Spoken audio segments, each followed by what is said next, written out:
Тамадаларға да айту керек шығар, сол осыны қойсаңдар жігіттер, тамадалар. Бір-бірінің, біреудің әйелімен біреуді билету деген мәселені. Ертең бір семьяның ажырасуына себепші болып жатсаң мысалға да.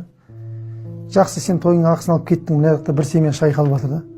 Сондықтан бір-бірінің әйелімен құтыртып, біреудің әйелімен біреудің еркегін билетіп, ойын көңіл шығар енді, көңіл көтеріп жатырық қой деп өз-өзіңді ақтайтын нәрсе көп қой деп беретін болса. Ондайды қою керек деп ойлаймын енді. Тамадаларда қазір енді ойна келген ойынды ойнатып жатыр ғой. Ана уже шарикпен ойнататын орындар бар, бір-бірін ұрып шарик жаратын. Оның ар жағы түсінікті ғой, не нәрсеге апарып жатқанын. Сондықтан сәл қарау керек сияқты ойынға да. Жұрттың көңілін көтерем деп басқа біреулердің жағдайын. Оның үстіне жаңағы зина деп жатырмыз.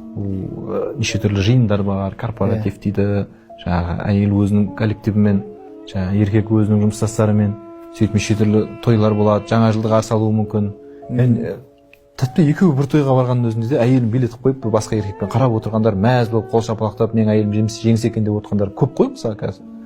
Ондай жерде қалай ол зина деген сол ұстауының өзі зина, құшақтауының өзі зина, қарауының өзі зина, зина түрлері көп қой.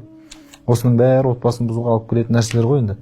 Соның бәрін ескеріп, шариғат, сен қарама, сен тыныш отыр деген сияқты нәрселердің барлығы сол сенің игілігің үшін жасалған нәрсе ғой деймін да.